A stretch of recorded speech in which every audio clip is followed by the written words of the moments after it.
আমি দিতে চলেছি $10,000 তাকে। আমার টাকা ও ও আমি একটা নিলাম। ও, এ আমার কলা। এবার রিংটা পরিয়ে দাও।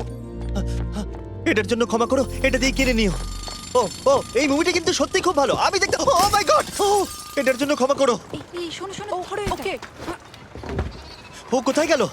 ওই ও, দিকে। ওদিকে, ঠিক আছে। দাও। আরে হেল্প করার জন্য কিছু তো দাও। আমার টাকা ফেরত দাও। আরে এটা টাকাটা দিয়ে যাও। আরে এই, আমার টাকা দাও। দাঁড়াও, ধরো ওকে, ধরো ধরো। এবার কি করব? জিমি চলে এসো। তুমি শিওর? ওকে চলো চলো, ওকে ফলো করো। আরো জোরে চলো, আমার এই ব্রিফকেসটা ফেরত চাই। আরে সাবধানে এই আমার টাকা ফেরত দাও। যাও নিয়ে নাও। এই তুমি কে? বেরিয়ে এসো। কে তুমি? কে কে কে তুমি? বেব, আমি তোমার সাথে একটু সময় কাটাতে চেয়েছিলাম। তুমি আমাকে বলতে পারতে তাহলে